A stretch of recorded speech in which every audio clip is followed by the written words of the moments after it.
قال أصحاب موسى إنا لمدركون মুসা আলাইহিস সালামের সাথীরা বলতেছে, মুসা আমরা ধরা পড়ে গিয়েছি।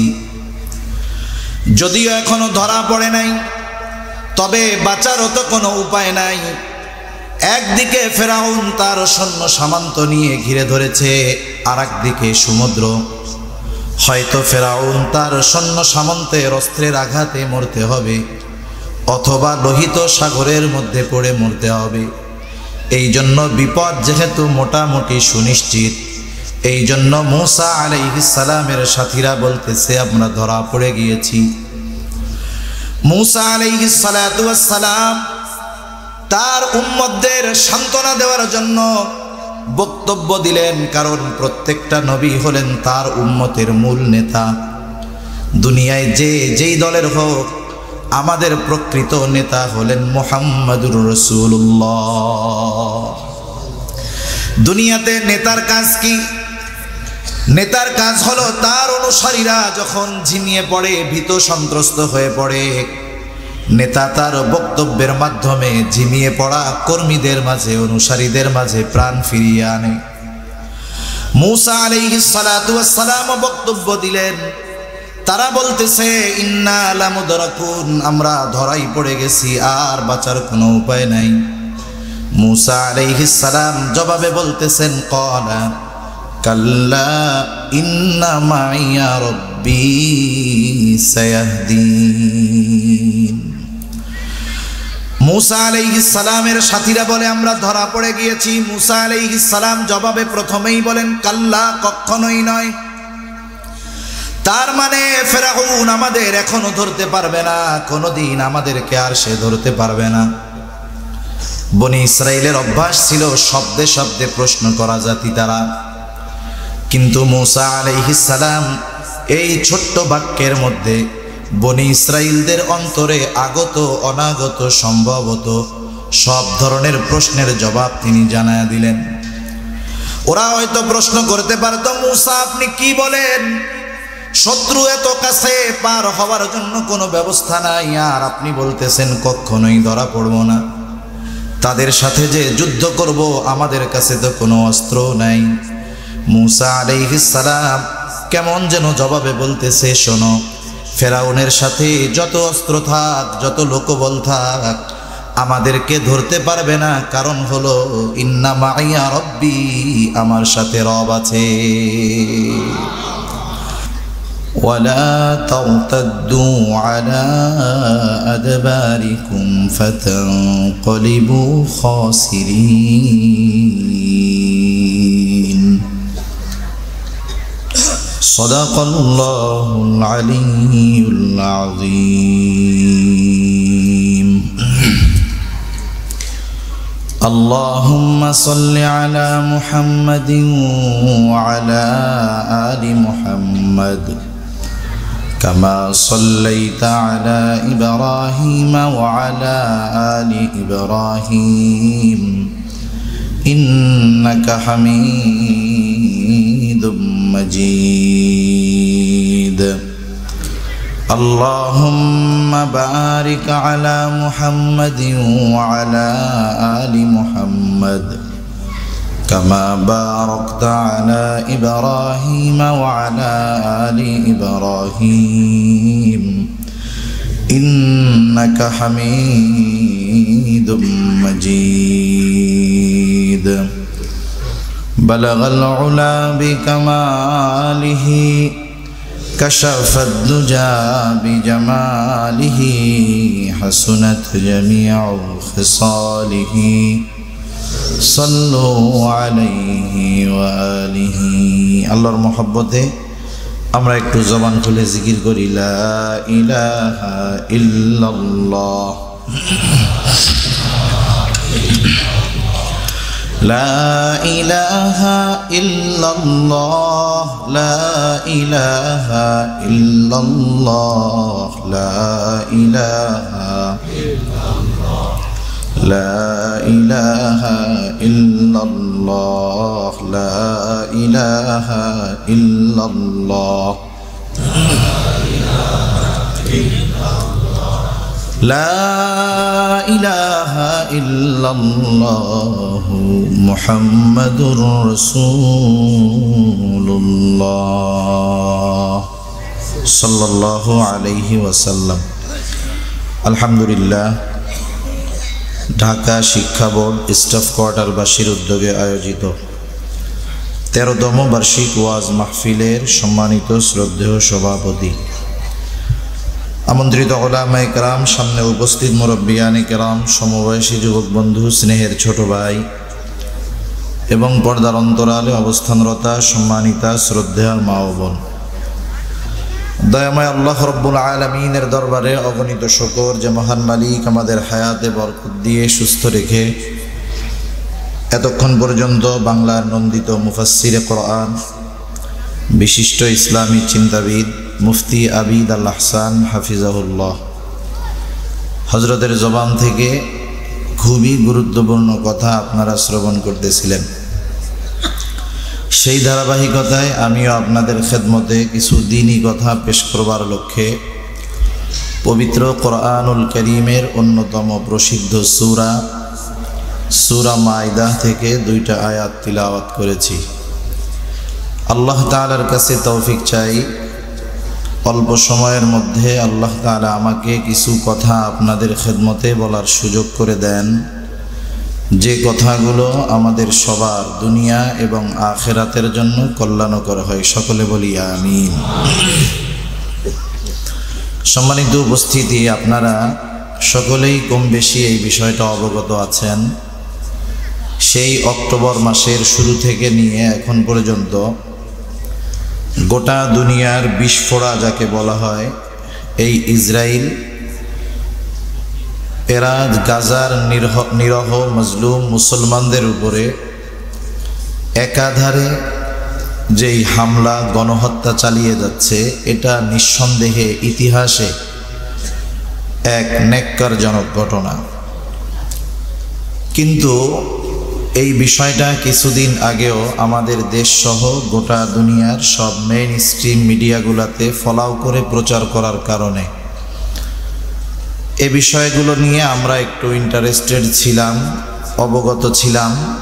আমরা আমাদের আবেগ, অনুভূতি, ভালোবাসা বিভিন্ন মাধ্যমে প্রকাশ করেছি। বাস্তবতা হলো, যদিও মিডিয়ার প্রচার প্রসার আগের মতো নাই, কারণ মিডিয়ারা যেগুলো মিডিয়া মেইন স্ট্রিম মিডিয়া সহ সব ধরনের মিডিয়া, তারা নগদ গরম গরম খবরে প্রচারে বিশ্বাসী। যেহেতু ওইটার পরে আমাদের দেশে নির্বাচন কেন্দ্রিক একটা ইস্যু আসছে, সব মিডিয়াগুলোই নির্বাচনের খবর। কিন্তু গাজার মাজলুম মুসলমানদের উপরে যেই নির্যাতন, জুলুম, এটা কিন্তু থেমে নাই, যদিও ওই খবর আমাদের সামনে আগের চাইতে কম আসতেছে। এই ইহুদিদের সাথে এ যুদ্ধ সাময়িক যুদ্ধ তা নয়, এ যুদ্ধ 1000 বছর ধরে চলতেছে, এ যুদ্ধ দীর্ঘকাল চলমান থাকবে এবং এই যুদ্ধে, এই জিহাদে আল্লাহ তাআলা মুসলমানদেরকেই চূড়ান্ত বিজয় দান করবেন। আরেকটা বিষয় আপনারা হয়তো জানেন, ইহুদিরা হলো আল্লাহ তাআলার পক্ষ থেকে অভিশপ্তপ্রাপ্ত একটা দল, অভিশাপপ্রাপ্ত একটা দল। সাথে সাথে খ্রিস্টান যারা, নাসারা যারা, এরা হলো পথভ্রষ্ট। পবিত্র কোরআনুল কারীমের মধ্যে সর্বাধিক পাঠিত যেই সূরা, সেই সূরার নাম হলো সূরাতুল ফাতিহা। এটা এমন একটা সূরা প্রত্যেক নামাজের প্রতি রাকাতে লাগে। ইমামের পেছনে যখন পড়া হয়, ইমামের কেরাত, মুসল্লির কেরাত। জামাতে যখন পড়ি, ইমাম সাহেব পড়েন। একাকী যখন পড়ি, নিজেকে পড়তে হয়। এই সূরা ফাতিহা, এই সূরা ফাতিহার অনেকগুলো নাম। নামগুলোর মধ্যে অন্যতম একটি নাম হলো সূরাতুদ দুআ। এই সূরার একটা নাম হলো সূরাতুদ দুআ। কেন সূরাতুদ দুআ নাম? কারণ এই সূরার মধ্যে আল্লাহ তাআলা আমাদেরকে এমন কিছু দোয়া শিক্ষা দিয়েছেন যেই দোয়াটা হলো আসমানের নিচে জমিনের উপরে সর্ব উত্তম দোয়া। এই সর্ব উত্তম দোয়াটা আছে সূরা ফাতিহার মধ্যে, এবং এই সূরা ফাতিহা নামাজের মধ্যে অবশ্যই পাঠ করা লাগে। ইমাম পড়ুক আর একা যখন পড়ি তখন আমি পড়ি বা আপনি পড়েন, লাগেই লাগে। এখানে আল্লাহ তাআলা কি দোয়া শিক্ষা দিয়েছেন? আমরা মনে করি টাকা পয়সা ধন দৌলত এগুলোই মনে হয় শুধু আল্লাহ তাআলার কাছে চাইতে হয়। আমরা আল্লাহ তাআলার কাছে এই সূরার মধ্যে দোয়া করি, বলি ইহদিনাস সিরাতাল মুস্তাকিম সিরাতাল্লাযীনা আন'আমতা আলাইহিম গায়রিল মাগদুবি আলাইহিম ওয়ালাদ-দাল্লিন।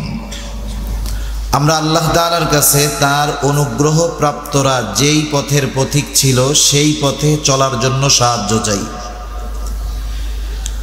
আর বেঁচে থাকতে চাই, বেঁচে চলতে চাই, বেঁচে থাকতে চাই ওই পথ থেকে পথভ্রষ্ট এবং আল্লাহ তাআলার পক্ষ থেকে অভিশপ্ত যারা, তাদের পথ থেকে।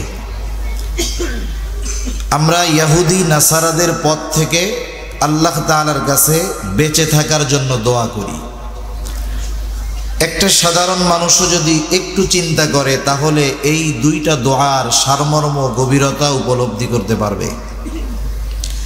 সিরাতে মুস্তাকিমে অটল অবিচল থাকার জন্য আল্লাহ তাআলার কাছে সাহায্য চাই, আর ইহুদি নাসারাদের পথ থেকে বেঁচে থাকার জন্য আল্লাহ তাআলার কাছে সাহায্য চাই। এই পথ থেকে বেঁচে থাকা কত জরুরি আর সিরাতে মুস্তাকিমের উপরে অটল থাকা কতটা জরুরি, এটা এই বিষয়ের মাধ্যমেই বোঝা যায় যে এই দোয়াটা আল্লাহ তাআলা সর্বশ্রেষ্ঠ ইবাদতের মধ্যে করা মোটামুটি আবশ্যক করে দিয়েছেন। যাদের পথ থেকে আমরা বাঁচতে চাই আল্লাহ তাআলার কাছে, তাদের ব্যাপারেও স্বচ্ছ ধারণা আমাদের থাকার দরকার। বাস্তবতা হলো গোটা দুনিয়া পশ্চিমা বিশ্বের ষড়যন্ত্রে এতটা আবৃত হয়ে গেছে যে তাদের ষড়যন্ত্র চক্রান্ত থেকে বাঁচা এবং ষড়যন্ত্র চক্রান্ত থেকে নিজেকে বাঁচিয়ে রাখা এটা অনেক কঠিন। আমি আপনি যদি এদের স্বরূপ সম্পর্কে না জানি, আসলে এদের ক্যারেক্টার কেমন যদি না জানি, তাহলে এদের প্রতি আমার আপনার স্বচ্ছ ধারণা আসবে না। আফসোসের ব্যাপার, আল্লাহ তাআলা তো নিষেধ করেছিলেন, ইয়া আইয়ুহাল্লাযীনা আমানু লা তাত্তাখিযুল ইয়াহুদা ওয়ান নাসারা আউলিয়া বা'দুহুম আউলিয়াউ বা'দ।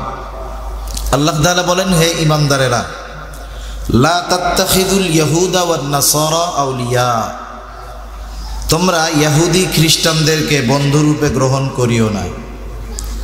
বা'দুহুম আউলিয়াউ বা'দ, তারা পরস্পর পরস্পরের বন্ধু। আপনারা যারা মোটামুটি ঐশী ধর্মগুলো সম্পর্কে মোটামুটি জানা আছে, মানে আসমানি ধর্ম সম্পর্কে, তারা এই বিষয়টা কম বেশি জেনে থাকবেন যে ইহুদি এবং খ্রিস্টানদের সাথে ধর্মীয় দৃষ্টিকোণ থেকে সম্পর্কটা হলো দা কুমড়ার মতো। কারণ ইহুদিরা ঈসা আলাইহিস সালাতু ওয়াস সালামকে হত্যার অপচেষ্টা করেছে, মারিয়াম আলাইহিস সালামকে তারা অপবাদ দিয়েছে, অথচ এরপরেও দেখেন মুসলমানদের ব্যাপারে এদের বন্ধুত্ব কেমন। ইসরায়েল যখন গাজা হামলা করেছে, আমেরিকার স্পষ্ট ঘোষণা, ইসরায়েলকে রক্ষা করার জন্য যত ধরনের ব্যবস্থাপনা গ্রহণ করার দরকার আমেরিকা করবে। কারণ আমেরিকাও খুব ভালো মতো জানে, যদি ইসরায়েলের পতন হয় তাহলে আমেরিকা যে সুপ্রিম পাওয়ার, এটা কাগজের নৌকার মতো ভেসে যাবে। যাই হোক, আমি ওইদিকে বেশি আলোচনায় যাব না। আমি এই ইহুদিদের সম্পর্কে কিছু আলোচনা আপনাদের খেদমতে করার ইচ্ছা পোষণ করেছি, যাতে করে তাদের ব্যাপারে কিছু ধারণা আমাদের হয়, আমরা আমাদের আগামী প্রজন্মের চিন্তাধারায় যেন, মাথায় যেন কথাগুলো ঢুকিয়ে দিতে পারি, এবং তাদের অবস্থা আমাদের আগামী প্রজন্ম যেন জানতে পারে, সেই হিসাবে আগামীর পথ যেন তারা চলতে পারে। সম্মানিত উপস্থিতি, আমি যে আয়াতগুলো আপনাদের খেদমতে তিলাওয়াত করেছি, আয়াতগুলো বুঝতে হলে শুরুতে কয়েকটা কথা একটু খেয়াল দিয়ে শুনলে বাকি কথাগুলো আমাদের জন্য বোঝা সহজ হবে ইনশাআল্লাহ। মুসলিম মিল্লাতের পিতা হলেন ইব্রাহিম আলাইহিস সালাতু ওয়াসসালাম। ইব্রাহিম আলাইহিস সালাতু ওয়াসসালামের জন্মস্থান হলো ইরাকের বাবেলে। ইব্রাহিম আলাইহিস সালাম হিজরত করেছেন ফিলিস্তিনে। লম্বা ইতিহাসের শুধু মূল কথাগুলো আমি আপনাদের খেদমতে বলবো। ইব্রাহিম আলাইহিস সালাতু ওয়াসসালামের স্ত্রী সারা দীর্ঘদিন আল্লাহ তাআলা ওনাকে সন্তান দেন না। ইব্রাহিম আলাইহিস সালাম সন্তানের জন্য দোয়া করতেছে, রব্বি হাবলি মিনাস সলিহিন, রব আপনি আমাকে একটা নেককার সন্তান দেন। মুফাসসিরিনে কেরাম বলেন, ইব্রাহিম আলাইহিস সালাতু ওয়াসসালাম আল্লাহ তাআলার কাছে ছেলে সন্তান চেয়েছেন। এর দ্বারা বোঝা যায় যে আল্লাহ তাআলার কাছে ছেলে চাওয়া এটা ইব্রাহিম আলাইহিস সালামের একটা আমল। তবে এই আমল আমরা করলাম, আল্লাহর কাছে চাইলাম ছেলে, আল্লাহ দিলেন মেয়ে, রাগ হওয়া যাবে? কারণ আমি চাইছি ছেলে, আল্লাহ দিছেন মেয়ে, কারণ আল্লাহ তাআলা যেটা চান উনি সেটাই দেন। ইয়াহাবু লিমান ইয়াশাউ ইনাসা ওয়া ইয়াহাবু লিমান ইয়াশাউ যুকুর আও ইউযাওয়িজুহুম যুকরানা ওয়া ইনাসা ওয়া ইয়াজআলু মান ইয়াশাউ আকিমা। আল্লাহ তাআলা যাকে চান ছেলে দেন, যাকে চান মেয়ে দেন, যাকে চান উভয়টা দেন, যাকে চান কোনোটাই দেন না। ইব্রাহিম আলাইহিস সালাতু ওয়াস সালামের সন্তান হয় না। সারা জানতে পারলেন উনি বন্দা। সারা আলাইহিস সালাম ওনার খাদেমা হাজেরা আলাইহিস সালামের সাথে ইব্রাহিম আলাইহিস সালামের বিবাহ দিয়ে দিলেন। 86 বছর বয়সে আল্লাহ তাআলা ইব্রাহিম আলাইহিস সালামকে একটা সন্তান দিলেন। সেই সন্তানের নাম হলো হযরত ইসমাঈল আলাইহিস সালাম। আল্লাহ তাআলার নির্দেশে ইব্রাহিম আলাইহিস সালাম হাজেরা আলাইহিস সালাম ও ইসমাঈল আলাইহিস সালামকে নিয়ে রওনা হলেন। পথ চলা শুরু করলেন সুদূর ফিলিস্তিন থেকে। গন্তব্যের শেষ কোথায় ইব্রাহিম আলাইহিস সালাম নিজেও জানেন না। হাজেরা আলাইহিস সালাম বারবার জিজ্ঞাসা করেন, কোথায় নিয়ে যাচ্ছেন আমাদের? উনি নিজেও তো জানেন না। পথ চলতে চলতে প্রায় ১৫০০ কিলোমিটারের কাছাকাছি হবে। বর্তমান যেখানে বাইতুল্লাহ, ওই জায়গায় ইব্রাহিম আলাইহিস সালাম পৌঁছাইলেন ওনাদের নিয়ে। আর আল্লাহ তাআলা জানিয়ে দিলেন এটাই হলো আপনার গন্তব্য। ওই সময় বাইতুল্লাহর ওই জায়গাটা শুধু বালুর ডিবির মতো একটু উঁচু ছিল। নূহ আলাইহিস সালামের মহাপ্লাবনের পরে ওইটার আর সংস্কার করা হয় নাই। যখন ইব্রাহিম আলাইহিস সালাম কিছু খেজুর আর পানি দিয়ে উনি চলে আসবেন, হাজেরা আলাইহিস সালাম জিজ্ঞাসা করতেছে, এই নির্জন মরুভূমির মধ্যে আমাকে আর এই শিশু বাচ্চাকে রেখে যাচ্ছেন, এটা কি আপনার সিদ্ধান্ত না আল্লাহ তাআলার সিদ্ধান্ত? ইব্রাহিম আলাইহিস সালাম জবাব দিলেন, এটা আল্লাহ তাআলার সিদ্ধান্ত। হাজেরা আলাইহিস সালাম তখন বললেন, এটা যদি আল্লাহ তাআলারই সিদ্ধান্ত হয় তাহলে আল্লাহই আমার আর আমার এই সন্তানের জন্য যথেষ্ট। যেহেতু খাবার পানি কম শেষ হয়ে গেছে, মা যদি খানা না পায়, খাবার না খায়, বাচ্চাও দুধ পাবে না। ইসমাঈল আলাইহিস সালাতু ওয়াস সালাম দুধের কষ্টে কান্না করতেছেন। শিশু বাচ্চা দুধের যন্ত্রণায় কাঁদে। এই কষ্ট পুরুষকে ওয়াজ করে বোঝানো যাবে না। এই কষ্টটা একজন মা অনুধাবন করতে পারে। পানির সন্ধানে হাজেরা আলাইহিস সালাম সাফা মারওয়ায় 7 বার দৌড় দিছেন। ইতিমধ্যে আল্লাহ সুবহানাহু ওয়া তাআলা জিবরাইল আলাইহিস সালামকে পাঠায়া দিলেন। শিশু ইসমাঈল আলাইহিস সালামের পায়ের আঘাতে জমজম কূপ সৃষ্টি হলো। উনি আইসা দেখেন আল্লাহ তাআলার কুদরতি কূপ, পানি উতলিয়ে পড়তেছে, চতুর্দিকে উনি ঘিরে দিলেন। ওই পথে বহুত বণিকেরা যাতায়াত করে, কিন্তু ওখানে তো পানির কোনো অস্তিত্ব নাই। একদল বণিক দেখতে পাইল আকাশের উপরে পাখি চক্কর খাচ্ছে, ঘুরতেছে, তার মানে নিচে পানি আছে। কয়েকজনকে পাঠালো, ওরা এসে বলল, হ্যাঁ এখানে পানির ব্যবস্থা আছে। একটা পানির ফোয়ারা আছে, কূপ আছে, আর ওইটার মালিক হলো একজন মহিলা আর একটা ছোট বাচ্চা। আরবের তৎকালীন সময়ের নিয়ম ছিল, যেখানে বিশুদ্ধ সুপেয় পানির ব্যবস্থা হতো ওইখানেই মানুষ জনবসতি গড়ে তুলত। তারাও ওইখানে জনবসতি গড়ে তুলল এই শর্তে যে এই কূপের কর্তৃত্ব, এই পানির কর্তৃত্ব হাজেরা আলাইহিস সালাম ও ইসমাইল আলাইহিস সালাম ওনাদের তত্ত্বাবধানেই থাকবে। এরপরে তো লম্বা ইতিহাস। ইসমাইল আলাইহিস সালাম ওইখানেই বিবাহ করলেন, ওখানেই ওনার বংশ বিস্তার হলো। ওনার পরে আর কোনো নবী ওনার বংশে আসে নাই, একেবারে শেষ নবী মুহাম্মাদুর রাসূলুল্লাহ সাল্লাল্লাহু আলাইহি ওয়াসাল্লাম। এদিক দিয়ে আল্লাহ তাআলা ইব্রাহিম আলাইহিস সালামকে পরবর্তীতে আরেকটা সন্তান দিয়েছেন। ওই সন্তানের নাম হলো ইসহাক আলাইহিস সালাম। ওনারা বসতি স্থাপন করেছেন ফিলিস্তিন, জেরুজালেমে। ইসহাক আলাইহিস সালামের ছেলের নাম হলো ইয়াকুব আলাইহিস সালাম। ইয়াকুব আলাইহিস সালামের 12 সন্তান। 12 সন্তানের এক সন্তানের নাম হলো হযরত ইউসুফ আলাইহিস সালাম। ইয়াকুব আলাইহিস সালামের আরেক নাম ছিল ইসরাঈল। ইয়াকুব আলাইহিস সালামের 12 সন্তানের বড় সন্তান অথবা চতুর্থ সন্তান, তার নাম ছিল ইহুদা অথবা ইহুজা। এখান থেকেই বনি ইসরাইলের ইহুদি গোত্র। আর ইহুদি ধর্ম হিসাবে গোটা দুনিয়ায় প্রসিদ্ধি লাভ করেছে হযরত মূসা আলাইহিস সালাতু ওয়াস সালামের মাধ্যমে। ইউসুফ আলাইহিস সালামের ইতিহাস আপনাদের জানা আছে। এক সময় আল্লাহ তাআলা ওনাকে কুয়ার থেকে উদ্ধার করায়া জেলখানায় পাঠায়া এক সময় মিশরের সুপ্রিম পাওয়ারের অধিকারী আল্লাহ তাআলা ইউসুফ আলাইহিস সালামকে বানায় দিয়েছে। ওই সময়টাতে উনি মিশরের পরিচালনার দায়িত্বে ছিলেন, যেই সময় আরবের আশেপাশে সব দেশে দুর্ভিক্ষ চলতেছে।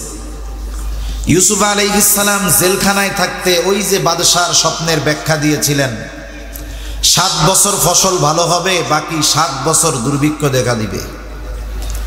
এই ব্যাখ্যার উপরে আমল করে বাদশাহ যেই 7 বছর ফসল ভালো হয়েছে, যথেষ্ট পরিমাণ ফসল খাদ্যশস্য তিনি গুদামজাত করেছেন, যাতে দুর্ভিক্ষের সময় ওনাকে কষ্ট পড়তে না হয়।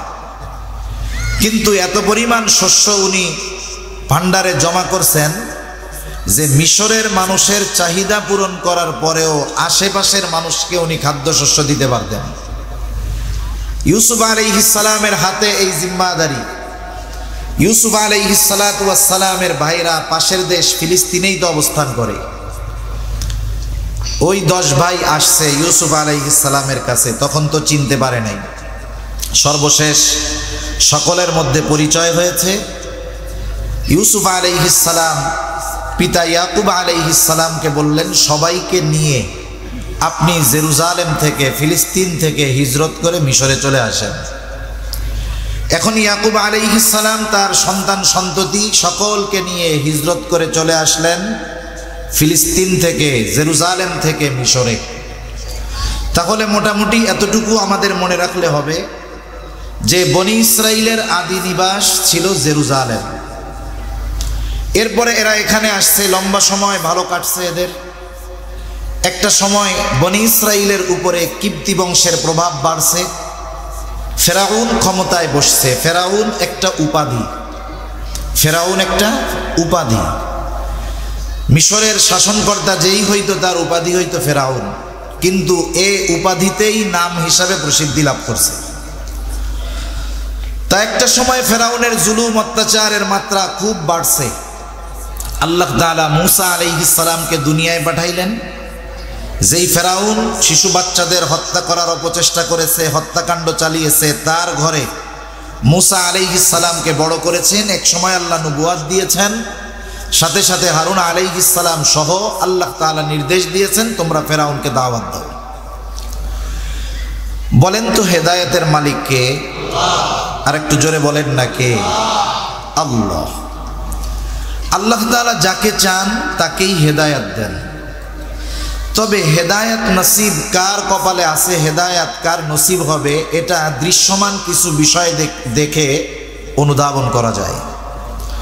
যেমন একজন মানুষ পাপাচারে লিপ্ত আছে, আপনি তাকে কোরআন হাদিস দিয়ে বোঝালেন যে এই কাজটা খুব পাপ মন্দ, দেখা গেল আপনি তাকে বলার পরে সে কমপক্ষে অনুতপ্ত হলো, ওই গুনাহ ছেড়ে দেওয়ার জন্য মোটামুটি ইচ্ছা পোষণ করলো, আশা করা যায় এই লোকটার নসিবে হেদায়েত আছে। কিন্তু এর ব্যতিক্রম এক ধরনের লোক আছে, তারা যখন পাপাচারে লিপ্ত হবে, আপনি যখন কোরআন সুন্নাহ দিয়ে বোঝাবেন, সে আপনার কথায় নমনীয় হওয়া তো দূরের কথা, বরং অহংকার করে তার পাপের মাত্রা আরো বাড়ায় দেয়। এমন লোক তো সমাজে আলহামদুলিল্লাহ নাই। ফেরাউনের অবস্থা ছিল এই দ্বিতীয় শ্রেণীর লোকের মতো। মুসা আলাইহিস সালাম তাকে দাওয়াত দিচ্ছে যে রবের উপরে ঈমান আনো, ও উল্টা বলে আমি তো বড় রব।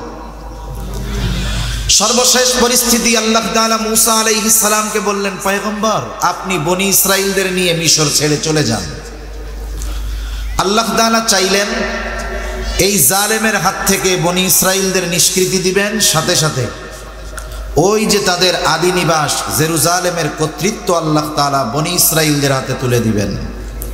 মুফাসসিরিনে কেরাম লিখেন, ওই সময় গোটা দুনিয়ার মধ্যে উর্বর জমিন ছিল জেরুজালেমের জমিন, সবচাইতে আধুনিক শহর ছিল জেরুজালেম শহর। আল্লাহ তাআলার নির্দেশে মুসা আলাইহিস সালাম বনি ইসরাইলদেরকে নিয়ে রওনা হয়ে গেছেন। চলতে চলতে রাতের আধারে চলতে চলতে লোহিত সাগরের পাড়ে আসছেন। ইতিমধ্যে ফেরাউনের কাছে খবর চলে গেছে, ফেরাউন মুসা আলাইহিস সালাম কিন্তু তার উম্মতদের নিয়ে মিশর ছেড়ে চলে যায়, শত্রু হাতছাড়া হয়ে গেল। 6 লক্ষ সশস্ত্র সৈন্য নিয়ে ফেরাউন ধাওয়া শুরু করছে বনি ইসরাইলের পিছনে। যখন রাতের আধার কেটে গেছে, দিনের আলো ফুটে উঠছে, মুসা আলাইহিস সালামের উম্মত দেখতেছে ওই যে পেছনে ফেরাউন তার বাহিনী নিয়ে আমাদের দিকে ধেয়ে আসতেছে। ফেরাউনও দেখতেছে যে ওই যে মুসা আলাইহিস সালাম তার উম্মতদেরকে নিয়ে সাগরের পাড়ে পার হওয়ার জন্য অপেক্ষমান। দুই দলের মনের অবস্থা কিন্তু দুই রকম। এক দল চিন্তা করে আজকে আর বাঁচার উপায় নেই, আর এক দল চিন্তা করে আজকে আর ছেড়ে দেওয়া হবে না, শেষ করে দেওয়া হবে। এমত অবস্থায় আল্লাহ সুবহানাহু ওয়া তাআলা ওই অবস্থার কথা কোরআনুল কারীমের মধ্যে বলেন। আল্লাহ তাআলা বলেন, ফালাম্মা তারাআল জামআনি ক্বালা আসহাবু মূসা ইন্না লামুদরাকুন।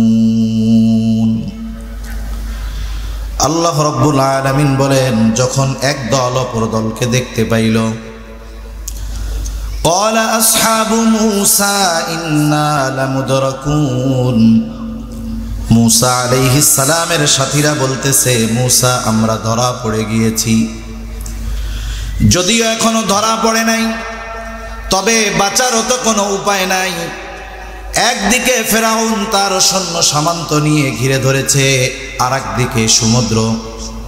হয়তো ফেরাউন তার সৈন্য সামন্তের অস্ত্রের আঘাতে মরতে হবে, অথবা লোহিত সাগরের মধ্যে পড়ে মরতে হবে।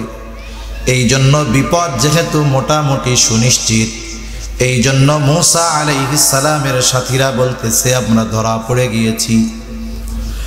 মূসা আলাইহিস সালাতু ওয়াস সালাম তার উম্মতদের সান্ত্বনা দেওয়ার জন্য বক্তব্য দিলেন, কারণ প্রত্যেকটা নবী হলেন তার উম্মতের মূল নেতা। দুনিয়ায় যেই দলের হোক, আমাদের প্রকৃত নেতা হলেন মুহাম্মাদুর রাসূলুল্লাহ। দুনিয়াতে নেতার কাজ কি? নেতার কাজ হলো তার অনুসারীরা যখন ঝিমিয়ে পড়ে, ভীত সন্ত্রস্ত হয়ে পড়ে, নেতা তার বক্তব্যের মাধ্যমে ঝিমিয়ে পড়া কর্মীদের মাঝে, অনুসারীদের মাঝে প্রাণ ফিরিয়ে আনে। মূসা আলাইহিস সালাতু ওয়াস সালাম বক্তব্য দিলেন, তারা বলতেছে ইন্না লামুদরাকুন, আমরা ধরাই পড়ে গেছি, আর বাঁচার কোনো উপায় নাই। মূসা আলাইহিস সালাম জবাবে বলতেছেন, ক্বালা কাল্লা ইন্না মাইয়া রাব্বী সায়াহদিন। मूसा आलैहिस सालामेर साथीरा बोले आमरा धरा पड़े गिয়েছি। मूसा आलैहिस सालाम जवाबे प्रथमेই বলেন কাল্লা কখনোই নয়। তার মানে ফেরাউন আমাদের এখনো ধরতে পারবে না, কোনোদিন আমাদেরকে আর সে ধরতে পারবে না।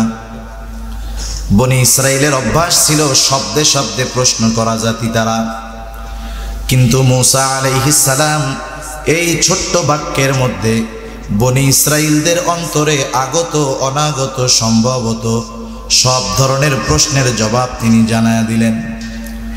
ওরা হয়তো প্রশ্ন করতে পারতো, मूसा আপনি কি বলেন, শত্রু এত কাছে, পার হওয়ার জন্য কোনো ব্যবস্থা নাই, আর আপনি বলতেছেন কখনোই ধরা পড়ব না। তাদের সাথে যে যুদ্ধ করব আমাদের কাছে তো কোনো অস্ত্র নাই। मूसा আলাইহিস সালাম কেমন যেন জবাবে বলতেছে, শোনো, ফেরাউনের সাথে যত অস্ত্র থাক, যত লোকবল থাক, আমাদেরকে ধরতে পারবে না। কারণ হলো ইন্না মাইয়া রব্বি, আমার সাথে রব আছে। রব যদি কারো সাথে থাকে, দুনিয়ার সব যদি তার বিপক্ষে চলে যায়, কোনো ভয়ও নাই, চিন্তাও নাই। রাসূল আকরাম সাল্লাল্লাহু আলাইহি ওয়াসাল্লাম হিজরতের সফর শুরু করলেন, কিন্তু নবীজি সফর শুরু করলেন দক্ষিণ দিকে কৌশলগত কারণে। কিন্তু মক্কার মুশরিকেরা এতটা চতুর ছিল, এতটা চালাক ছিল, ওরা খুঁজতে খুঁজতে সেই দক্ষিণ দিকে সাওর পর্বতের একেবারে গর্তের কাছে গিয়ে হাজির। আবু বকর সিদ্দিক রাদিয়াল্লাহু তাআলা আনহু বলেন, ওরা আমাদের এত কাছে চলে আসছে, আমি সকলের গলার আওয়াজ শুনতেছি, সবাইকে চিনতেছি।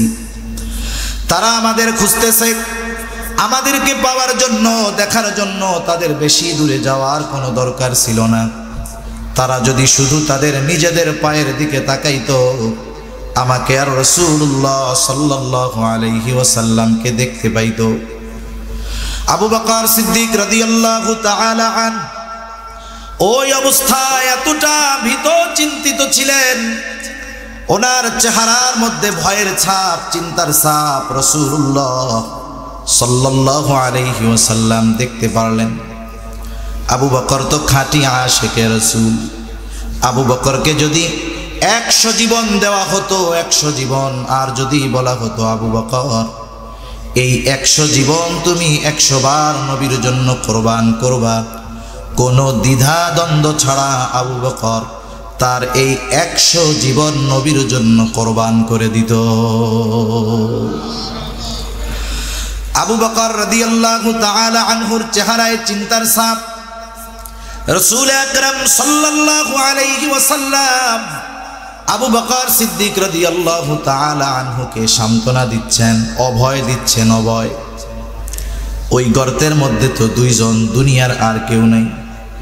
কিন্তু ওই 2 জনের মধ্যে যখন কথোপকথন হলো, আলোচনা হলো, দুনিয়ার কোনো মানুষ তাদের 2 জনের কথা শুনে নাই, কিন্তু ওই 2 জনের সকল কথাবার্তা যিনি শুনেছেন তিনি কে? আবু বকর সিদ্দিক রাদিয়াল্লাহু তাআলা আনহুকে আল্লাহ তাআলা কি বলেছেন, আল্লাহ তাআলা সেটা জানায়া দেন। আল্লাহ রাব্বুল আলামিন বলেন, ইযহুমা ফিল গারি ইয ইয়াকুলু লিসাহিবিহি লা তাহজান ইন্নাল্লাহা মা'ানা। নবীজি বলতেছে, ও আবু বকর তুমি চিন্তা করো না, ভীত হয়ো না। এই গর্তের মধ্যে শুধু তুমি আর আমি 2 জন, এমন নয়। ইন্নাল্লাহা মা'ানা, আমাদের এই 2 জনের সাথে যিনি আছেন তিনি কে? সুতরাং যার সাথে আল্লাহ তাআলা আছে তাদের কোনো ভয় নাই। मूसा আলাইহিস সালাম বলতেছেন, ইন্না মাইয়া রব্বি, ফেরাউন যত শক্তিশালী হোক না কেন, আমার সাথে রব আছে, চিন্তার কোনো কারণ নাই। সায়াহদিন, অচিরেই তিনি আমাকে পথ দেখায়া দিবেন। আল্লাহ তাআলাও পথ দেখায়া দিলেন।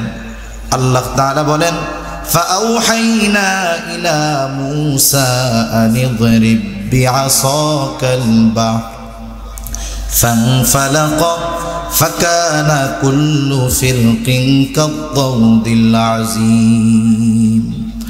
আল্লাহ রাব্বুল আলামিন বলেন, আমি মূসা আলাইহিস সালামের কাছে প্রত্যাদেশ প্রেরণ করলাম, ওহী পাঠাইলাম। আনিদরিব বিআসাকাল বাহর, আপনি আপনার লাঠিটা দিয়ে সাগরের উপরে আঘাত করেন। মুসা আলাইহিস সালাম জিজ্ঞাসা করলেন না, আল্লাহ কেন মারবো লাঠি দিয়া বাড়ি? আল্লাহ তাআলা আদেশ করেছেন, সাথে সাথে মুসা আলাইহিস সালাম সাগরের মধ্যে লাঠি দিয়া বাড়ি মারলেন। কি হলো? ফানফালাক, বাড়ি মারার সাথে সাথে সাগর দ্বিখণ্ডিত হয়ে গেল। ফাকানা কুল্লু ফিরকিন কাত্তাউদিল আযীম, দুই ভাগ দুই দিকে সরে গিয়ে পাহাড় সদৃশ্য উঁচু দেয়ালের মতো হয়ে গেল। সমুদ্রের তলদেশ দিয়ে রাস্তা, 12 গোত্রের জন্য 12টা রাস্তা। আল্লাহ তাআলার নির্দেশ, মুহূর্তের ভিতরে শুকনা ঠনঠনা হয়ে গেছে রাস্তা। বনি ইসরাইলেরা রাস্তা পার হওয়া শুরু করে দিছে। আল্লাহ তাআলা বলেন, ওয়াজাওয়াজনা বিবানি ইসরাঈলাল বাহরা ফাআতবাআহুম ফিরআউন বিজুনুদিহি বাগয়ান ওয়া আদওয়া। আল্লাহ তাআলা বলেন, আমি বনি ইসরাইলদেরকে সাগর পার করে দিলাম। ফাআতবাআহুম ফিরআউন বিজুনুদিহি বাগয়ান ওয়া আদওয়া।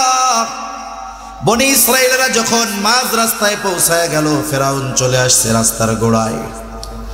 ফিরআউন কিন্তু খুব ভালো মতো জানে যেই রাস্তা দিয়ে বনি ইসরাইল নিরাপদে পার হয়ে যাচ্ছে, এই রাস্তা আমাদের জন্য নিরাপদ নয়। কিন্তু মানুষ অহংকারের কারণে, দাম্ভিকতার কারণে কিছু কিছু সিদ্ধান্ত ওই সময় নিয়ে নেয়, যা তার চূড়ান্ত ধ্বংসের অনিবার্য কারণ হয়ে দাঁড়ায়। এটা জীবনের একটা উসুল হওয়া দরকার, মূলনীতি হওয়ার দরকার। যে যখন মেজাজ টেজাজ গরম থাকে, রাগ থাকে মানুষ, তখন কোনো সিদ্ধান্ত নিতে হয় না। কারণ রাগ মাথার সিদ্ধান্ত এটা সারা জীবন পস্তানোর কারণ হতে পারে। এজন্য সিদ্ধান্ত নিতে হয় ঠান্ডা মাথায়। আল্লাহ রাব্বুল আলামিন বলেন, ফাআতবাআহুম ফিরআউন বিজুনুদিহি বাগয়ান ওয়া আদওয়া। শত্রুতাবশত ফিরআউন সীমা লঙ্ঘন করে তার সৈন্য সামন্ত সহ তাদের পেছনে ধাওয়া শুরু করলো, অনুসরণ করা শুরু করলো। মুসা আলাইহিস সালাম তার উম্মতদেরকে নিয়ে পৌঁছায় গেলেন সাগরের অপর প্রান্তে। এইবার রাস্তা যাদের জন্য বানানো হয়েছে তাদের ব্যবহার শেষ। আল্লাহ তাআলা পানিকে নির্দেশ দিলেন, তুমি আগের অবস্থায় ফিরে যাও। কারণ আল্লাহ তাআলা হলেন এমন মহাপরাক্রমশালী এক সত্তা, তিনি যেটা চান, যেটা ইচ্ছা করেন, শুধু বলেন হও, তৎক্ষণাৎ সেটা হয়ে যায়। এইবার পানি দুই দিক দিয়ে ফিরআউন আর তার বাহিনীর উপরে একত্রে পড়ল। সমুদ্রের তলদেশ থেকে উপরে আসার কোনো সুযোগ নাই। সবগুলা পানিতে পড়ে পানিতে হাবুডুবু খেয়ে শেষ। ফিরআউনকে একটানে উপরে তুলে আনা হলো। ফিরআউন বুঝতে পেরেছে আজকে আর আমার রবগিরি চলবে না। এইবার সে ঈমান আনার ঘোষণা দিচ্ছে। আল্লাহ তাআলা বলেন, হাত্তা ইযা আদরাকাহুল গরাক ক্বালা আমানতু আন্নাহু লা ইলাহা ইল্লাল্লাযী আমানাত বিহি বানু ইসরাঈলা ওয়া আনা মিনাল মুসলিমিন। ফিরআউন ঘোষণা দিচ্ছে, আমি ঈমান আনলাম যে আল্লাহ ছাড়া ইলাহ নাই। বনি ইসরাইল যার উপরে ঈমান এনেছে, আমিও তার উপরে ঈমান আনলাম। ফিরআউন ঈমান আনার ঘোষণা দিয়েছে, কিন্তু এরপরেও ফিরআউনের ঈমান আল্লাহ কবুল করেন নাই। কারণ কি? মুফাসসিরিনে কেরাম লিখেন, যখন কোন জাতির উপরে আল্লাহ তাআলার আযাব অথবা গজব চলে আসে, ওই গজব আসার পরে কেউ যদি ঈমান আনার ঘোষণা দেয়, ঈমান কবুল করা হয় না। হযরত ইউনূস আলাইহিস সালাতু ওয়াস সালামের সম্প্রদায় দীর্ঘদিন ব্যাপী ইউনূস আলাইহিস সালাম তাদেরকে দাওয়াত দেন, তাদের মধ্যে কোনো পরিবর্তন নাই। আল্লাহ তাআলা জানায় দিলেন, পয়গম্বর 3 দিন পরে এদের উপরে গজব আসবে। ইউনূস আলাইহিস সালাম যখন তার সম্প্রদায়কে জানাইলেন, 3 দিন পর তোমাদের উপরে আল্লাহ তাআলার গজব আসবে। গজবের খবর আসার পরে এদের অবাধ্যতার মাত্রা আরো বেড়ে গেল। এই অবস্থায় 2 দিন পার হয়ে গেছে, কোনো পরিবর্তন নাই।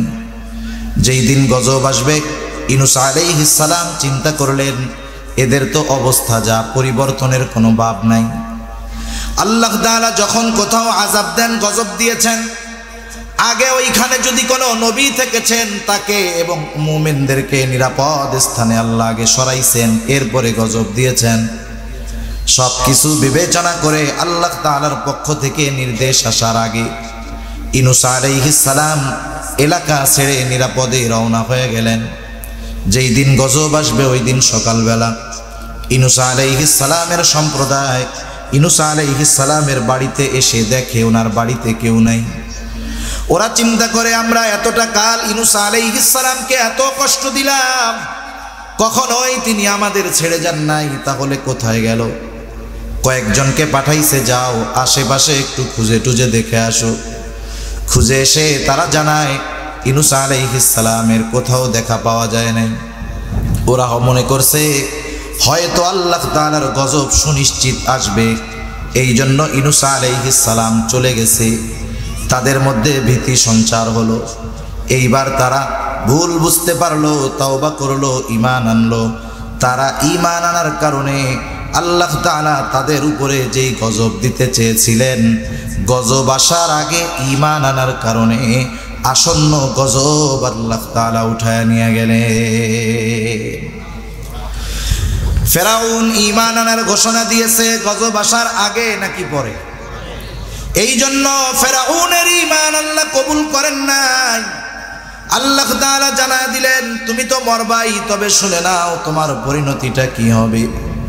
আল্লাহ তাআলা বলেন ফালইয়াউমা নুনাজ্জিকা বিবাদানিকা লিতাকুনা লিমান খালফাকা আয়া ওয়া ইন্না কাসীরাম মিনান নাসি আন আয়াতিনা লাগাফিলুন। আল্লাহ রাব্বুল আলামিন বলেন ফালইয়াউমা নুনাজ্জিকা বিবাদানিক লিতাকুনা লিমান খালফাকা আয়া, আমি আজকে তোমার দেহকে সংরক্ষণ করব। কেন? লিতাকুনা লিমান খালফাকা আয়া, যেন তুমি তোমার পরবর্তীদের জন্য নিদর্শন হও, তারা যেন তোমাকে দেখে শিক্ষা গ্রহণ করে যে আল্লাহ তাআলা কত পাওয়ার তাকে দান করেছিলেন, তার চূড়ান্ত পরিণতিটা কেমন হয়েছে। আফসোস মিশরের জাদুঘরে তার দেহ এখনো আছে। অনেকেই দেখতে যায়, এটা শুধু দর্শক হিসাবে যায়, কিন্তু দেখার পরে যদি ওই দৃশ্য দেখে শিক্ষা গ্রহণ যদি দুনিয়ার মানুষ করত, এই দুনিয়ার কোথাও আর জুলুম নির্যাতন থাকতো না। তা ফেরাউনের এই করুণ পরিণতি মূসা আলাইহিস সালাম এবং তার উম্মতেরা অপর পারে দাঁড়ায়া দেখছে। মূসা আলাইহিস সালাতু ওয়াস সালামকে আল্লাহ তাআলা জানায় দিলেন, পয়গম্বর মূসা, আমি তো তাদেরকে জেরুজালেমের ওই দামি জমিনের কর্তৃত্ব ফিরায় দিতে চাই, কিন্তু মানুষের বাস্তব অবস্থা হলো কোনো দামি জিনিস যদি বিনা পরিশ্রমে পেয়ে যায়, ওই জিনিসের কদর তারা করে না। সুতরাং মুফাসসিরিনে কেরাম বলেন প্রতিদিন সকালবেলায় তারা সকলে দলবদ্ধভাবে মিশরের দিকে হাঁটা শুরু করত। পথ চলতে চলতে চলতে সকাল থেকে সন্ধ্যা পর্যন্ত পথ চলার পর তারা সন্ধ্যা নামতো যখন, তখন খেয়াল করে দেখত সকালে যেখান থেকে হাঁটা শুরু করেছে সারাদিন হেঁটে আবার সেই জায়গায় এসে উপস্থিত। এভাবে 1-2 দিন না, আল্লাহ তাআলা তাদেরকে 40 বছর সারাদিন হাঁটাইছে। কত বছর? 40 বছর তারা সারাদিন হাঁটছে। এর মধ্যে মূসা হারুন আলাইহিস সালাম দুনিয়া থেকে চলে গেছে। আল্লাহ তাআলা ইউশা ইবনে নুনকে নবুয়তি দিয়েছেন। তার নেতৃত্বে বনি ইসরাইলীদের পরবর্তী প্রজন্ম আমালিকা গোত্রের সাথে যুদ্ধ করছে এবং আল্লাহ তাআলা তাদেরকে বিজয় দান করেছে। পুনরায় বনি ইসরাইলীদেরকে আল্লাহ তাআলা জেরুজালেমের কর্তৃত্ব প্রদান করেছে। এবার বসতি স্থাপন করেছে। আবার দীর্ঘকাল উত্থান পতন, লম্বা ইতিহাস, উত্থান পতন, একবার বাহির হইছে আবার ঢুকছে। এইভাবে চলতে চলতে সর্বশেষ খ্রিস্টীয় প্রথম শতাব্দীতে চূড়ান্তভাবে তাদেরকে ওখান থেকে বের করে দেওয়া হয়েছে। 2000 বছর তারা জেরুজালেম মসজিদুল আকসার কাছে ভিড়তে পারে নাই। 2000 বছর তারা গোটা দুনিয়ায় উদ্বাস্তুর মতো ঘুরে ঘুরে বেরিয়েছে। যেখানেই গিয়েছে কোন জায়গায় গিয়ে তারা দীর্ঘকাল একসাথে অবস্থান করতে পারে নাই, কারণ এদের স্বভাব বড় খারাপ ছিল। কোন জায়গায় যাইতো, যেই এলাকায় শান্তি থাকতো ওই এলাকায় গিয়ে অশান্তি ছড়ায়া দিত। আপনারা এইবারের ইসের পরে হিটলারের একটা বক্তব্য বাংলা সাবটাইটেল সহ মোবাইলে ইন্টারনেটে ছাড়ছে। হিটলার ইহুদি হত্যার কারণগুলো বর্ণনা করছে।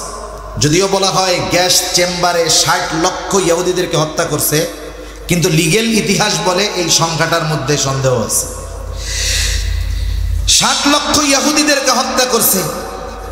কেন এত ইহুদিদেরকে সে হত্যা করলো এর কারণ সে বর্ণনা করছে। সে একথাই বলেছে যে ইহুদিরা পৃথিবীর যেখানেই গেছে সেখানেই শান্তি নষ্ট করছে, সেখানেই অশান্তির দাবানল তারা ছড়িয়ে দিয়েছে, শান্তিপূর্ণ পরিবেশ নষ্ট করেছে।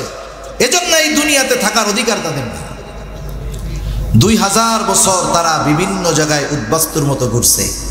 একটা সময় দ্বিতীয় বিশ্বযুদ্ধের পরে আসলে বাস্তবতা হলো ইহুদিরা যে পুনরায় ফিলিস্তিনে বসতি স্থাপন করলো, অমুসলিমেরা তো মুসলমানদের ক্ষতি চাইবে, এটা স্বাভাবিক।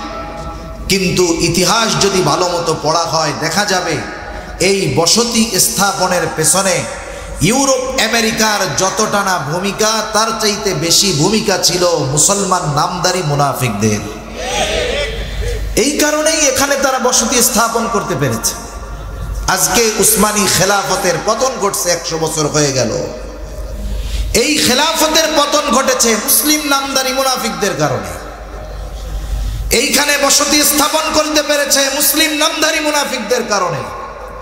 একটা সময় যাদের জমি তাদেরকেই বন্টনের ক্ষেত্রে ঠকায় দেওয়া হয়েছে। ফিলিস্তিনিদের ভূমি ফিলিস্তিনিদেরকে দিয়েছে 45%, তাদের দিচ্ছে 55%। ইতিহাস বলতে গেলে তো কিছু কথা আসেই। যখন এই দেশের প্রতি, জেরুজালেমের প্রতি তাদের নজর অনেক আগের থেকে, যে এখানেই তাদের বসতি স্থাপন হবে, অনেক আগের থেকে, তখন ধনী ইহুদিরা গরিবদেরকে কাজ করার জন্য এই ফিলিস্তিনে পাঠায় দিত। কৃষি কাজ করত, মানুষের বাড়িতে খাটত, আর ওই ধনী ইহুদিরা ওদেরকে টাকা দিত যে তোমরা ওই ফিলিস্তিনের জমি কিনবা। আফসোস ওই সময়ের উলামায়ে কেরাম মানা করছিল যে দেখেন আপনারা এই জমি বেশি দাম পায়া বিক্রি করেন না। 1 টাকার জমিন যদি 10 টাকা পায়, 10 গুণ বেশি যদি বেচতে পারে, কে না বেচবে? তখন উলামায়ে কেরামের কথা তারা শুনে নাই। তারা জমিনগুলো ইহুদিদের কাছে বিক্রয় করেছে। একটা সময় ইহুদিরা ওইখানে বসতি স্থাপন করছে। আস্তে আস্তে ইউরোপ আমেরিকার সহযোগিতায় এখন গোটা ফিলিস্তিনকে তারা গ্রাস করার অপচেষ্টা চালিয়ে যাচ্ছে। ঠিক কিনা বলেন? সম্মানিত সুধী, একটা জিনিস আমাদের মনে রাখতে হবে, এই ফিলিস্তিন হলো এমন এক জমিন, জেরুজালেম এমন এক জমিন, যেই জমিনে সবচাইতে বেশি নবী রাসূলের আগমন ঘটছে, সবচাইতে বেশি নবী রাসূলের কবর আছে। এই জেরুজালেম মসজিদুল আকসা এর সাথে মুসলমানদের অনেক কিছুর সম্পৃক্ততা আছে। এটার সাথে আমাদের ইবাদতের সম্পর্ক আছে। এটা মুসলমানদের প্রথম কিবলা। রাসূলুল্লাহ সাল্লাল্লাহু আলাইহি ওয়াসাল্লাম যখন মক্কায় ছিলেন জেরুজালেমের দিকে ফিরেই নামাজ পড়তেন, তবে সামনে কাবা থাকতো, এরপরে জেরুজালেম উত্তরে। নবীজি মক্কা থেকে মদিনায় গেছেন, বাইতুল মুকাদ্দাসের দিকে ফিরে নামাজ পড়বেন, কাবা পড়ে গেছে পেছনে। 16 মাস ওই দিকে ফিরে উনি নামাজ পড়ছেন। আল্লাহ তাআলার কাছে তামান্না, দোয়া, আল্লাহ যদি বাইতুল্লাহ মুসলমানদের কিবলা হইতো ভালো হইতো। এরপরে আল্লাহ তাআলা কিবলা পরিবর্তন করে দিলেন।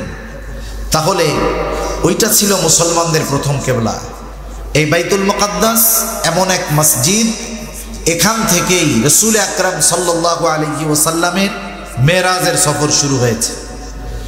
এই মসজিদ এমন এক মসজিদ দুনিয়ার একমাত্র মসজিদ আল্লাহ তাআলা যেখানে সব নবী রাসূলদেরকে একত্রিত করেছেন এবং এখানে আমার আপনার নবীর ইমামতিতে 2 রাকাত নামাজের ইমামতি আমার আপনার নবী করেছেন। সেজন্য এই জায়গাটা সব ধর্মের মানুষের কাছে গুরুত্বপূর্ণ একটি স্থান। তবে এই জায়গার পূর্ণ অধিকার অগ্রাধিকার শুধুমাত্র কেবলমাত্র মুমিন মুসলমানদের, ঠিক কিনা বলেন? সেজন্য ইহুদিদের ব্যাপারে আমাদের সর্বোচ্চ সচেষ্ট সতর্ক থাকার দরকার। এই যুদ্ধ হয়তো বিরত হবে, কিন্তু যুদ্ধ থেমে থাকবে না। মনে রাখবেন, একটা যুদ্ধ সংগঠিত শুধুমাত্র কিছু মানুষ আর অস্ত্রের মাধ্যমে হয় না। একটা যুদ্ধ পরিচালনার জন্য সবচাইতে বড় শক্তি যেটা দরকার হয়, অর্থনৈতিক শক্তি। বাস্তবতা হলো তারা আমাদের বিরুদ্ধে যুদ্ধ করার জন্য অর্থনৈতিক শক্তিটা অর্জন করে মুসলমানদের পকেট থেকে। তারা মুসলমানদের পকেট থেকেই এইগুলো অর্জন করে। আর ইহুদিদের একটা মাইন্ড হলো, ওরা ফেসে কখনো এসে ব্যবসা করে না, ওরা ব্যবসা করায়। এ পৃথিবীর বড় বড় কোম্পানিগুলো যেগুলোর জন্য আমাদের তরুণ প্রজন্ম পাগল, আন্তর্জাতিক মানের ব্র্যান্ডগুলোর জন্য যারা পাগল, অ্যাডিডাস বলেন, নাইকি বলেন, গুচি বলেন, যা বলেন, এগুলোর মূল মালিকানা সব ইহুদিদের। কিন্তু ওরা ফেসে আসে না। এমনও হবে আমরা সামনে দেখব একজন মুসলমানকে, কিন্তু এই বিজনেসের পুরো ইনভেস্ট একজন ইহুদির। এজন্য আমাদেরকে সচেষ্ট এবং সতর্ক থেকে পণ্য ব্যবহার করতে হবে। আমরা হয়তো তাদেরকে, আমার মুসলিম ভাইদেরকে গিয়ে সহযোগিতা করতে পারবো না, কিন্তু আমার অর্থের দ্বারা যেন আমার মুসলমান ভাইয়ের বুকে বুলেট বিদ্ধ করার সুযোগ পায়, কমপক্ষে এই বিষয়টা থেকে আমাদের বেঁচে থাকতে হবে যে আমার পকেটের একটা পয়সাও যেন তাদের পকেটে না যায়। এজন্য এদের পণ্যগুলো বেছে বেছে আমাদেরকে বর্জন করতে হবে। সাথে সাথে যুদ্ধে জয়ী হওয়ার জন্য শুধু অস্ত্র নয়, অশ্রুরও দরকার হয়। আমরা মুসলিম, গোটা বিশ্বের মুসলিম উম্মার জন্য দোয়া করব যেন আল্লাহ তাআলা মুসলিম উম্মাকে এই জালেমের জুলুম থেকে হেফাজত করে। দোয়া করা যাবে না ইনশাআল্লাহ? মনে রাখবেন, মুসলমান একটা দেহের ন্যায়। যদি তার পা আক্রান্ত হয় গোটা দেহ কষ্ট অনুভব করে, হাত আক্রান্ত হলে গোটা দেহ কষ্ট অনুভব করে। আমার মুসলমান ভাই দুনিয়ার যেই প্রান্তে আক্রান্ত হোক, ওই মুসলমান ভাইয়ের কষ্টটা আমাকেও অনুভব করতে হবে, ঠিক কিনা বলেন? এজন্য আমরা এই ইহুদিবাদের ষড়যন্ত্র আমাদের আগামী প্রজন্মকে জানাবো, যাতে করে তারা তাদেরকে ঈমান হেফাজতের জন্য প্রস্তুত করে তুলতে পারে। সাথে সাথে দিন শিক্ষার দিকে আমরা আগ্রহী হব। দুনিয়াবি জাগতিক শিক্ষার দরকার আছে, কিন্তু দিন শিক্ষার বিকল্প কোনো কিছু নাই। আমাদের সন্তানদেরকে প্রাথমিক শিক্ষাটা, যতটুকু শিক্ষা করা ফরজ, এতটুকু শিক্ষা আমরা আমাদের সন্তানদেরকে দিব। শত্রু মিত্র যেন চিনতে পারে, এ যোগ্যতা তাদেরকে দিয়ে অর্জন করাবো ইনশাআল্লাহ। যদি আপনি আপনার অধীনস্থ সন্তানদেরকে এই শিক্ষা না দেন, হক বুঝার, বাতিল বুঝার শিক্ষা যদি না দেন, তাহলে কিয়ামতের দিন এরা হয়তো আমার আপনার বিরুদ্ধে আল্লাহর আদালতে অভিযোগ দায়ের করে বসবে। সেজন্য আল্লাহ সুবহানাহু ওয়া তাআলা আমাদের সবাইকে কথাগুলো বুঝবার এবং হৃদয় দিয়ে অনুধাবন করার তৌফিক আল্লাহ দান করুন। সকলে বলি আমিন। ওয়া আখিরু দাওয়ানা আনিল হামদুলিল্লাহি রাব্বিল আলামিন। আসসালামু আলাইকুম ওয়া রাহমাতুল্লাহি ওয়া বারাকাতুহু।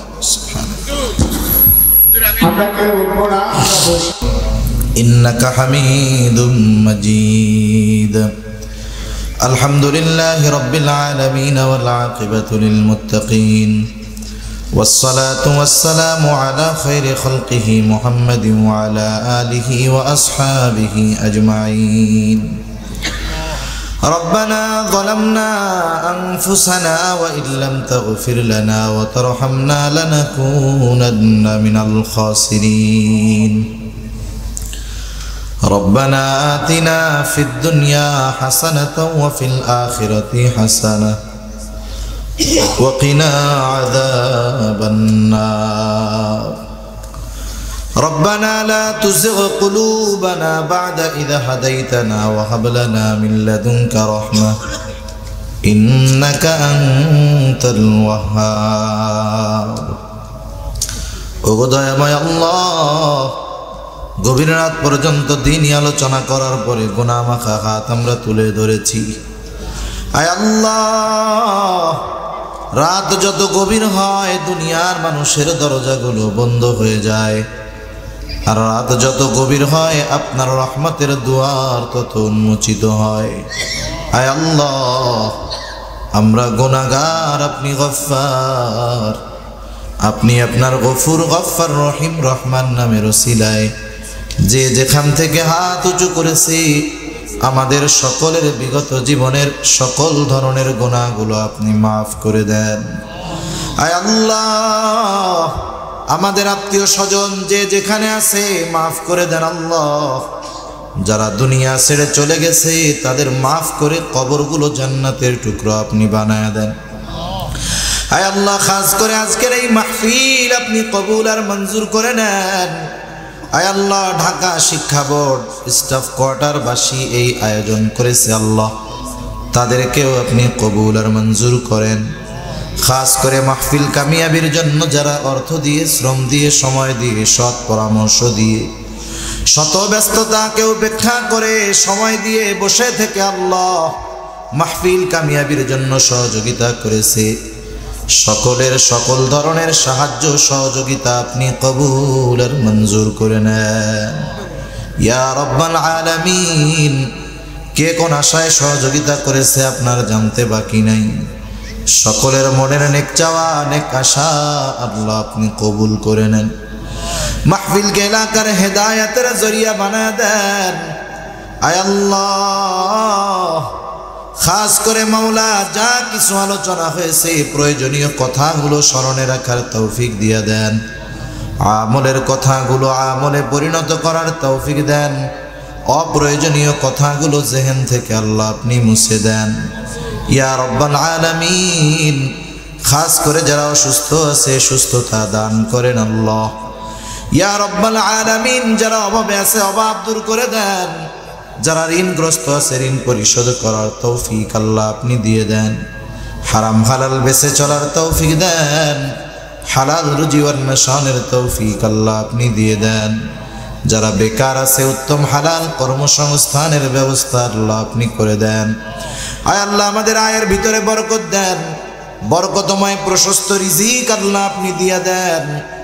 হারাম থেকে বেঁচে থাকার তৌফিক আল্লাহ আপনি দেন ইয়া রাব্বাল আলামিন। আমাদের স্ত্রী সন্তান আমাদের জন্য চক্ষু শীতলকারী হিসাবে কবুল করে নেন। আয় আল্লাহ, আমরা যারা হাত উঁচু করেছি আমাদের মধ্যে হয়তো অনেকের মা নাই, অনেকের হয়তো বাবা নাই। মা বাবা কত বড় নেয়ামত, যারা নাই সে বোঝে মা বাবা কত বড় নেয়ামত। আয় আল্লাহ, দুনিয়ার অপর প্রান্তে আমেরিকার খবর মুহূর্তের ভিতরে পাওয়া যায়, দেখা যায়।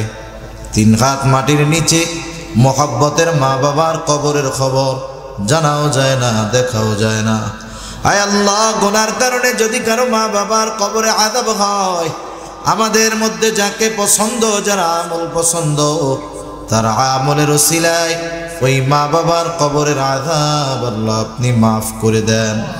কবরগুলো জান্নাতের টুকরো বানায় দেন।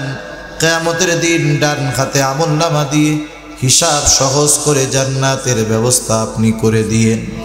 আল্লাহ, যাদের মা বাবা বেঁচে আছে সুস্থ দীর্ঘ নেক হায়াত আল্লাহ আপনি দিয়ে দেন ইয়া রাব্বাল আলামিন। মা বোনদের কবুল করেন, পর্দা নিশিন বানায় দেন। 5 ওয়াক্ত নামাজ যথাযথভাবে আদায় করার তৌফিক আল্লাহ আপনি দিয়ে দিয়েন। আয় আল্লাহ, তামাম দুনিয়ার মুসলমানদের জানমাল আপনি হেফাজত করেন। আয় আল্লাহ, খাস করে ফিলিস্তিনের গাজার মুসলমানদের হেফাজত করেন আল্লাহ ইয়া রাব্বাল আলামিন। জালেমগুলোরে হেদায়েত দেন, হেদায়েত দেন। হেদায়েত যদি না থাকে আল্লাহ, তাদের ব্যাপারে আপনি আসমানি ফয়সালা গ্রহণ করেন ইয়া রাব্বাল আলামিন। যারা দুনিয়া থেকে চলে গেছে শাহাদাতের মর্যাদা দান করেন ইয়া আল্লাহ। তামাম দুনিয়ার মুসলমানদের এক হওয়ার তৌফিক আল্লাহ আপনি দিয়া দেন ইয়া রাব্বাল আলামিন। খাস করে মাওলা আমাদের কার মনে কি চাওয়া আমি জানি না, আপনি জানেন। সকলের মনের নেক চাওয়া নেক আশাগুলো কবুল আর মঞ্জুর করেন। আমাদের দেশের উপরে খাস রহমত নাজিল করেন। আসমানি জমিনি সকল প্রকার বালা মুসিবত থেকে হেফাজত করেন ইয়া রব্বাল আলামিন। খাস করে মাওলা আমাদের সকলকে বারবার মক্কা মদিনা জিয়ারত করার তৌফিক আল্লাহ আপনি দিয়েন। আয় আল্লাহ বেনামাজিদের নামাজি বানায় দেন, সুন্নাতবিহীন মানুষগুলোকে আপনি সুন্নাতওয়ালা বানায় দেন। আমাদের অন্তর আপনার এবং আপনার হাবিবের মোহাব্বত দিয়ে ভরপুর করে দেন ইয়া রব্বাল আলামিন। সকল প্রকার পাপ অশ্লীলতা থেকে বেঁচে থাকার তৌফিক ও হিম্মত দিয়ে দেন। খাস করে আল্লাহ তরুণ যুবক যারা আছে সকলকে গুনাহ থেকে বেঁচে থাকার তৌফিক আল্লাহ আপনি দেন ইয়া রব্বাল আলামিন। কখন এই পৃথিবী ছেড়ে চলে যাওয়ার ডাক আসে বলা যায় না। আয় আল্লাহ এখান থেকে বাসায় ফিরে যেতে পারবো কিনা জানি না ইয়া রব্বাল আলামিন। এখান থেকে বাসায় ফিরে যেতে পারবো কিনা জানি না। আয় আল্লাহ মালাকুল মউত যখন মৃত্যুর পরওয়ানা নিয়ে হাজির হয়ে যাবে, আমাদের সকলের জবানে আপনি তাওহীদের কালিমা নসিব করে দিয়ে। আয় আল্লাহ আপনি আমাদের সকল প্রকার কল্যাণ দিয়েন, সকল অকল্যাণ থেকে আল্লাহ আপনি আমাদেরকে হেফাজত করেন।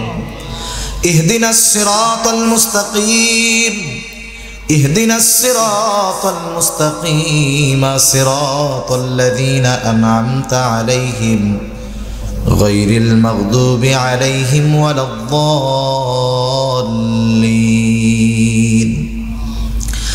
اللهم إنا نعوذ بك من الهم والحزن والعجز والكسل والجبن والبخل وضلع الدين وغلبة الرجال. رب اجعلني مقيم الصلاة ومن ذريتي ربنا وتقبل دعاء. ربنا اغفر لي ولوالدي وللمؤمنين يوم يقوم الحساب. ربنا هب لنا من أزواجنا وذرياتنا قرة أعين وجعلنا للمتقين إماما. رب ارحمهما كما ربياني صغيرا. رب ارحمهما كما ربياني صغيرا. وصلى الله تعالى على خير خلقه محمد وعلى آله وأصحابه أجمعين. آمين برحمتك يا أرحم الراحمين. سبحانك اللهم وبحمدك أشهد أن لا إله إلا أنت.